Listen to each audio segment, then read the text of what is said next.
कोरोनाच्या पार्श्वभूमीमध्ये संपूर्ण अमरावती जिल्हा हा रेड झोन म्हणून घोषित करण्यात आलेला आहे। त्याच अनुषंगाने अमरावती जिल्ह्यामध्ये अनेक दिवसांपासून सर्व मद्याची दुकाने ही बंद होती।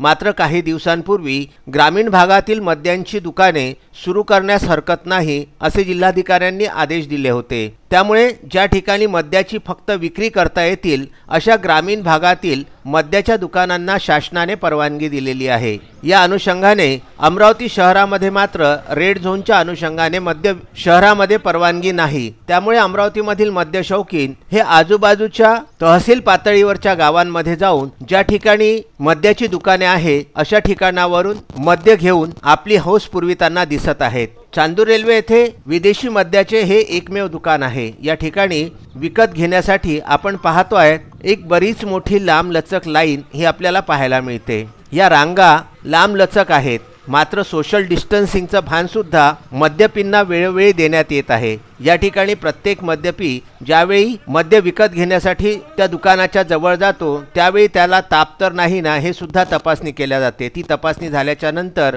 सोशल डिस्टन्सिंगचे भान ठेवून त्या ठिकाणी पैसे देऊन तो आपली मद्याची बाटली विकत घेतो आणि आपल्या घरी परत जातो। Dahane wine shop Chandur railway येथे ही मद्यपींची रांग आपण बघतो आहोत।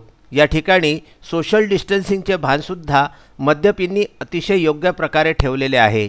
विदर्भ न्यूजच्या चमूने येथे प्रत्यक्ष जाऊन भेट दिली व पाहणी केली आणि विचारणा सुद्धा केली। अमरावती शहरापासून चांदूर रेल्वे हे शहर अतिशय जवळ असल्यामुळे दुधाची तहान ताकावर भागविण्यासाठी अनेक मंडळी ही चांदूर रेल्वेकडे जाताना दिसत आहेत। विदर्भ न्यूज करिता प्रदीप इंगोले व राहुल टेकाडे यांचा वृत्तांत।